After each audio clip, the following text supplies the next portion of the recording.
440 ভোল্টের তার ছিঁড়ে বিপত্তি, অল্পের জন্য বিদ্যুৎপৃষ্ট হওয়ার হাত থেকে রক্ষা পেল এক শিশু। বেশ কয়েক বছর আগে বিদ্যুৎপৃষ্ট হয়ে মারা গিয়েছেন এলাকার দুজন ব্যক্তি, অভিযোগ স্থানীয়দের। তাই অবিলম্বে এলাকার মানুষের নিরাপত্তার বিদ্যুতের তার কেবল করার দাবিতে জাতীয় সড়ক অবরোধ করে বিক্ষোভ দেখালেন মির্জাদিঘি এলাকার বাসিন্দারা। জানা যায়, ইটাহারের মির্জাদিঘি এলাকায় প্রায় 500 পরিবারের বসবাস।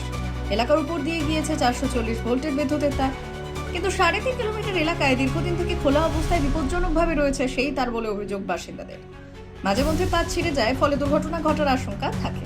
এই বিষয়ে এলাকার বাসিন্দারা জানিয়েছেন, প্রায় 5 বছর আগে কয়েক মাসের ব্যবধানে তার ছিঁড়ে এলাকার 2 জন ব্যক্তি মারা গিয়েছেন। বাসিন্দারা আতঙ্কে চলাফেরা করেন এলাকায়। এই দিন বিদ্যুতের তার ছিঁড়ে অল্পের জন্য প্রাণে বাঁচে গ্রামের এক শিশু। বহুদিন থেকে ইটাহার বিদ্যুৎ দপ্তর থেকে জেলা প্রশাসনকে জানিয়েও কোনো লাভ হয়নি। তাই কেবল তার করার দাবিতে তারা জাতীয় সড়ক অবরোধ করেছে।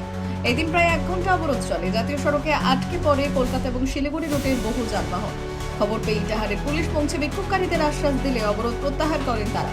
ঘটনাস্থলে পৌঁছে বিদ্যুৎ দপ্তরের কর্মীরা তারা প্রাথমিকভাবে তার জোড়া দেওয়ার ব্যবস্থা করেন। তবে দ্রুত এলাকায় কেবল তারের ব্যবস্থা না হলে আগামী দিনে বৃহত্তর আন্দোলনের হুঁশিয়ারি দিয়েছেন মির্জাদিঘি গ্রামের বাসিন্দারা। বিদ্যুৎ দপ্তর সূত্রে জানা যায়, ব্লক জুড়ে কেবলের কাজ চলছে। পর্যায়ক্রমে মির্জাদিঘিতে বিদ্যুতের তার কেবল করা হবে।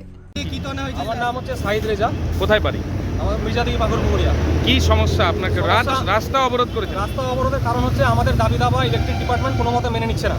ইন্টেনশনালি ইনকমপ্লিট রিপোর্ট পেশ করা হচ্ছে, যার কারণে আমাদের ট্রান্সফরমারটা শিফটিং হচ্ছে না। সেকেন্ডলি, এলটি লাইনের মিনিমাম মেনটেন্যান্স হচ্ছে না। এত নেগলিজেন্সি, বারবার অবজেকশন করছি, হোয়াটসঅ্যাপে জানাচ্ছি, জেডএমকে জানাচ্ছি, ডিএম আরএম এসএম সবাইকে জানাচ্ছি। আজকে আমি ওএসডি স্যারকে মেলও করেছি এবং মেলের রেসপন্সও এসছে, কিন্তু এখনও পর্যন্ত কোনো এসিডিসিএল থেকে কোনো অফিসিয়াল লোক এসে এটা লিখিতভাবে নিয়ে গেল না যে মেনটেন্যান্স হবে না কেবল করবো আমরা।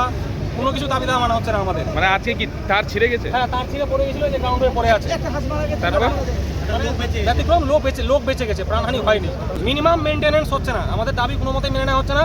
উল্টে ফলস অ্যালিগেশন দেওয়া হচ্ছে আমাদের যে ট্রান্সফরমারটা যেখানে রয়েছে সেই জায়গাটা গ্রামের মধ্যে পাড়ার ভিতরে, নাকি আমরা ল্যান্ড ভ্যালুয়েশন বাড়াচ্ছি, যার কারণে এটা রিপোর্ট করা হয়েছে কলকাতায়। কি দাবি তোমার? আমাদের এলটি লাইনটা সম্পূর্ণ কেবল করে দেওয়া হোক, প্রায় 3-3.5 কিলোমিটার মতো আছে, ঠিক আছে, পুরোটা কেবল করে দেওয়া হোক সেফটির জন্য। নালে কি বিপদের আশঙ্কা করছে? হ্যাঁ, বিপদের আশঙ্কা বলতে কি হয়ে যাচ্ছে। 3 দিন আগে একটা হলো, আজকে একটা হলো। 19 তারিখ রাত 8:30টার সময় হাইওয়ের উপর ছিঁড়ে পড়েছিল। মানে তার ছিঁড়ে পড়ে যায়? হ্যাঁ, তার ছিঁড়ে পড়ে গেছে, মার্চ হয়ে গেছে একসাথে। হ্যাঁ, পুলিশ এসছে।